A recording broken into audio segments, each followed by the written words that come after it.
My work began, uh, well, my professional work, we'll say. Uh, my the history of my evolution as a peace educator goes back pretty far in my life, very far in my life. But my actual professional experience began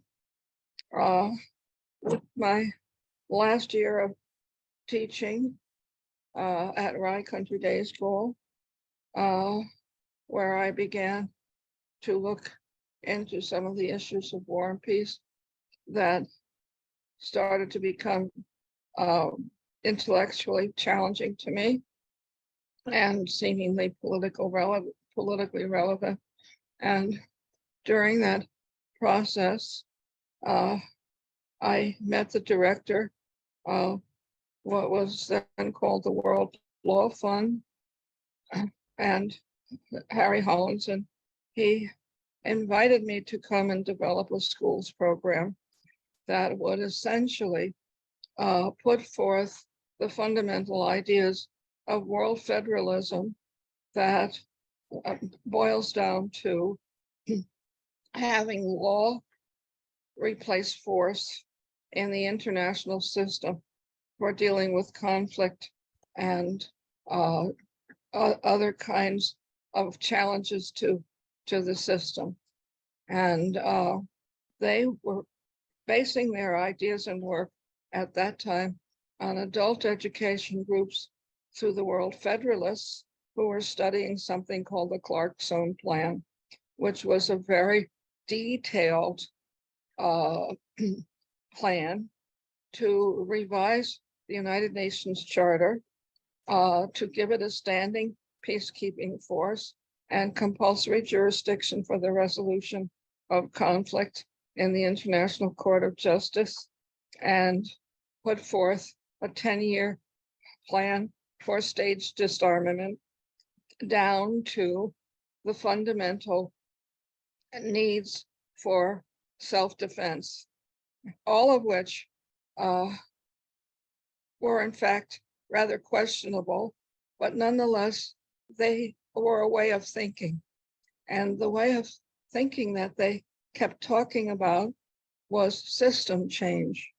So then that was my introduction to systems thinking in this respect, and to understand you can't change one part without taking into account all the other parts, and you have to think that way about an individual conflict as well as how the system or the institutions are going to respond.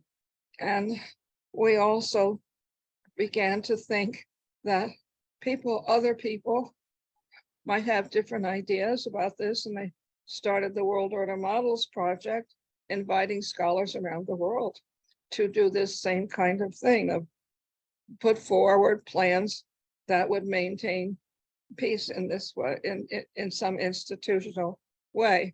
And so then my job was to develop high school curricula, which would enable teachers to bring these issues into the classes.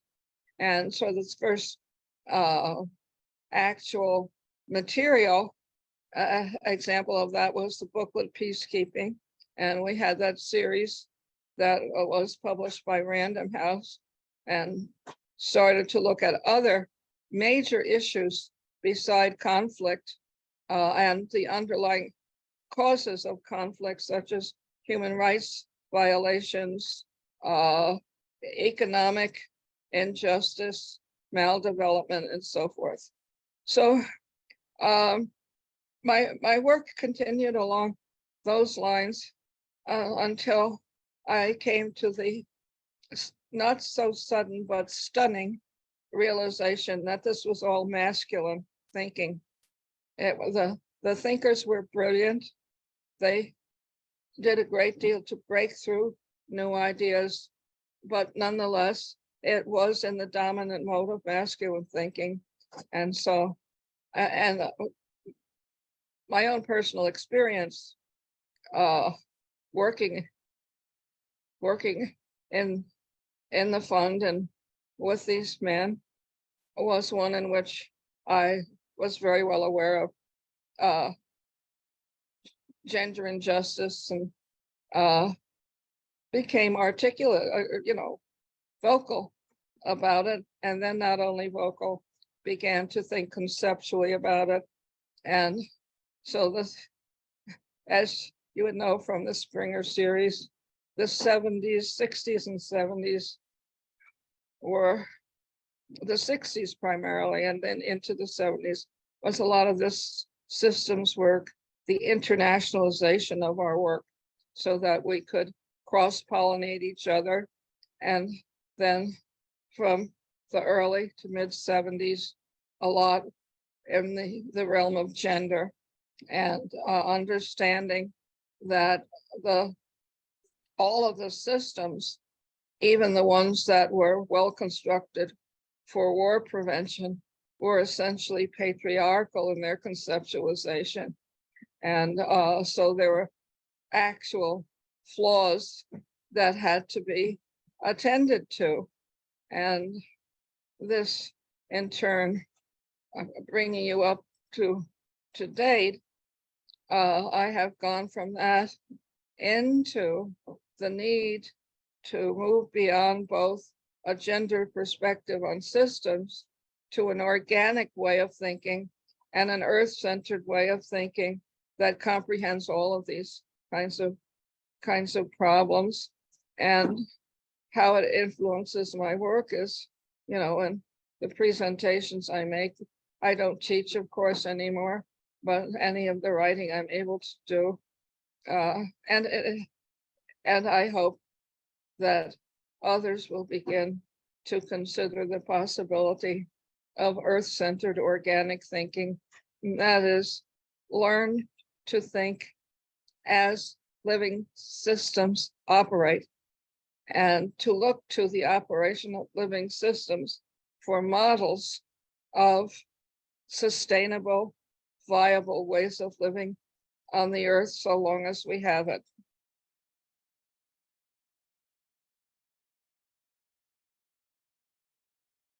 Well, some of the things that I feel are significant are things that were done in both international and transnational contexts.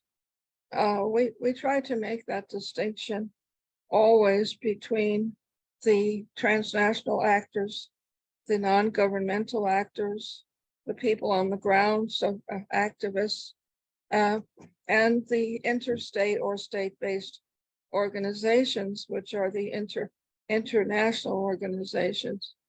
And so I've done quite a bit of work with the United Nations. Of course, you would assume that I worked with the division that dealt with women's issues. I worked with in capacities as a consultant, not just as an activist, but my activist work came to the attention of these agencies in the UN. So I worked with I'm forgetting titles now, and they changed them all the time.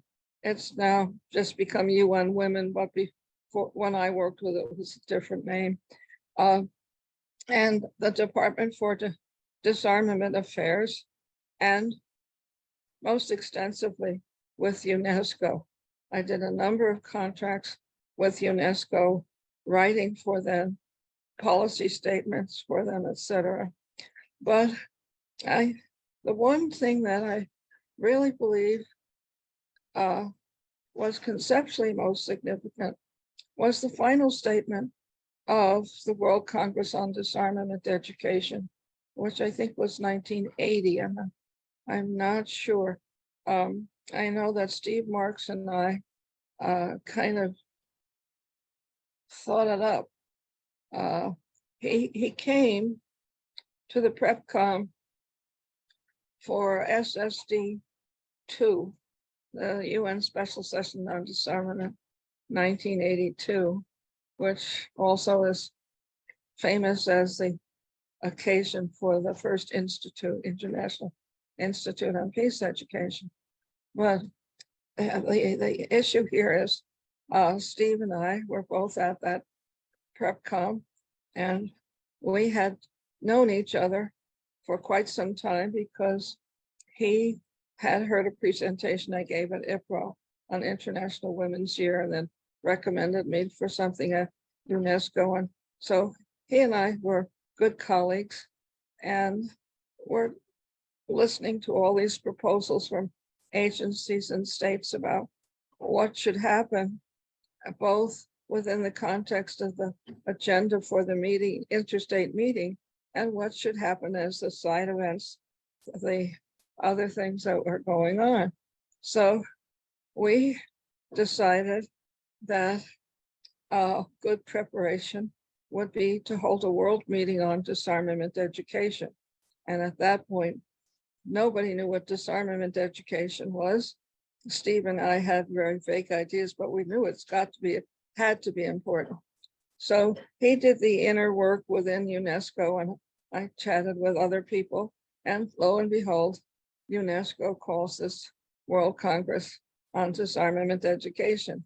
So we had the Congress, and the Congress itself was really very interesting because nobody had a real idea what disarmament education was. And all of these delegations came, and some of them even had final drafts with them when they arrived. Steve and I were working in the background, and we got our friend Jaime Diaz to be president. And poor Jaime was chagrined from the beginning to the end, but he did a fairly decent job. And so everybody who could made some statement. And we had a group that was from IPRA, from the Peace Education Commission. And every break and at night, we would go out and plan about what we would try to get into the record. So we would get as much as possible. And so it's mainly, and Jaime was very clever about calling on these people. Unfortunately, they're from all over the world. It's not like, and so we had bits and pieces of things that were decent, but there was no final document out of the Congress because nothing really came together. So we very cleverly made this statement about the interesting dialogue, blah, blah, blah, and the conclusions would be put together by a recording committee or some secretariat committee, and then published. So the secretariat committee we got was me and Steve at his kitchen table. And what we did was we put all these individual statements. I was taking notes and he was taking notes, and Jaime had some notes. And so Steve and I put them all out like, playing cards. And oh, this is a good idea here. We can use this way. This is a good idea here. This is a good idea. So we were able to take some of the discussion and then formulate it into the final document. And the statement that was most important there, and that came out of the fact that most people were speaking like disarmament education was to kind of brainwash people into thinking disarmament was the thing to do and the only thing to do, and without reflection. So we said that disarmament education is not what to think about disarmament, but how to think about disarmament, that it was a mode of inquiry and so forth.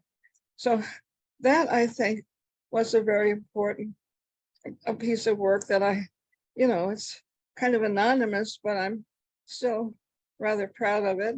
And I remind Steve of it every once in a while, and we have a good laugh together over that one.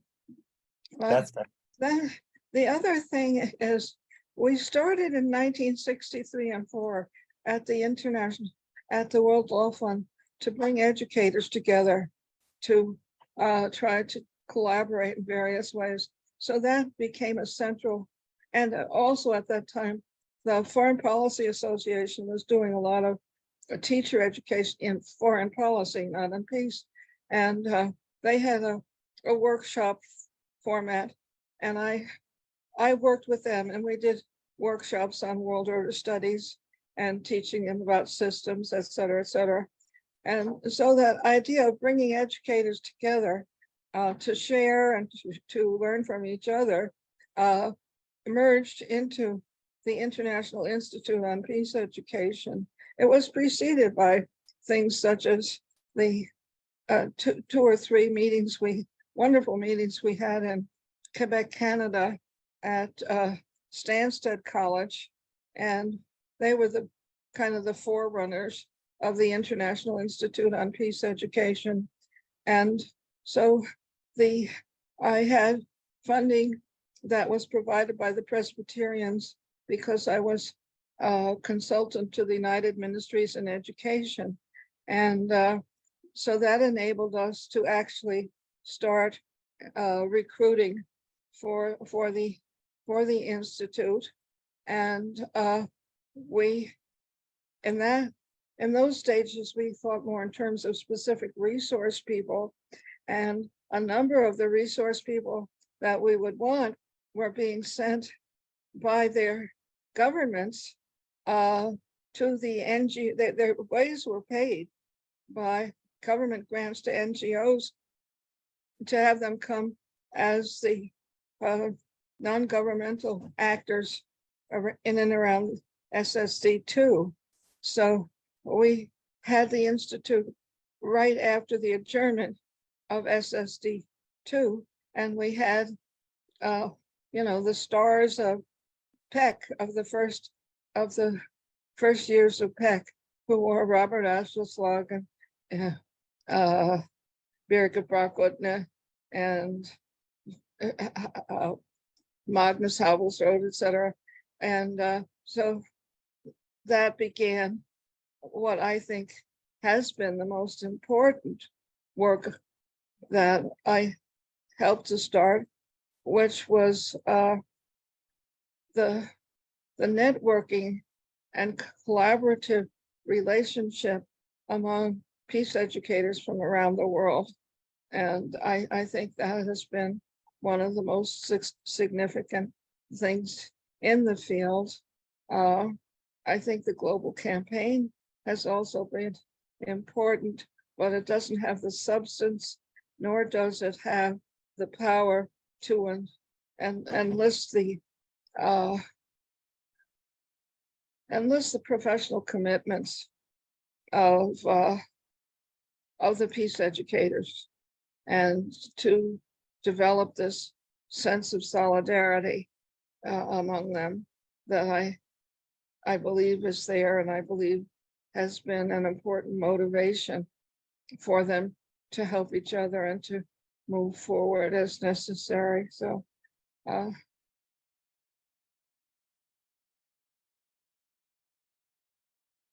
enjoy it. I mean, what else? What else would I do? Life would be very boring if I weren't doing this. I mean, all these great people I get to work with, they're very smart, they're very committed, they're very funny, and my goodness,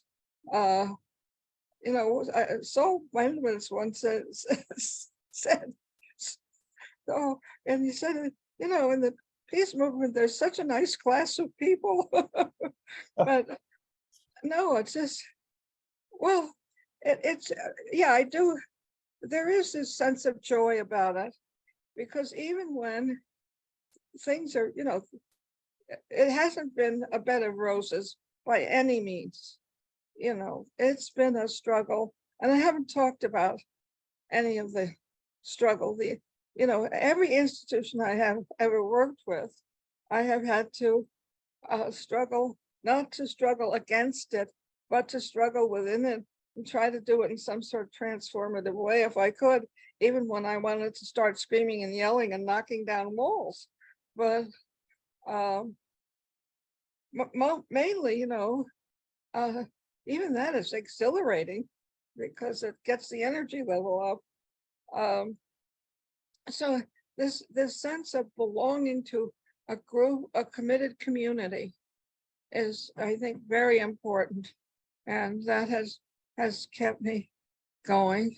And also, I keep thinking of new stuff that needs to be considered. So why stop? And when there's still new stuff, and there's still new stuff right now. There's a lot of issues, a lot of possibilities that peace educators could turn up and start to examine and work with and develop. So yeah, it's because I enjoy it. It feeds me, and I have no idea what else I would do. Well, I was, to be specifically a school teacher who was doing peace education. I did that, and I did history and social studies, and I enjoyed that. I enjoyed the active teaching, the teaching relationship, but it didn't have the wider social implications, even as you saw individuals who were blossoming into potential actors. This more when you're in the wider field. And let's see, I had a summer job with my uncle, at which I was terrible and would have been fired if he weren't my uncle. I couldn't do. I'm totally unequipped to do anything else.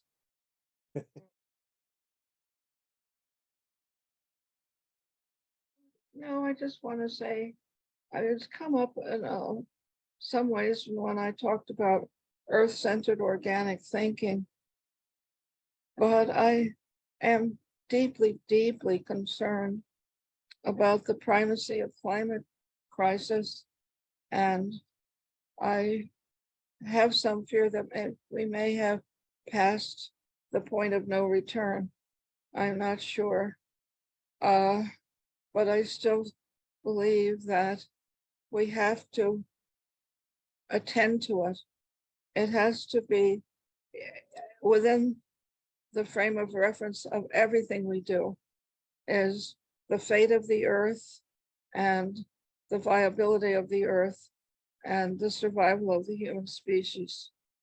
And that in turn relates to the threat to all of that is brought about by the presence and hair trigger readiness of nuclear weapons.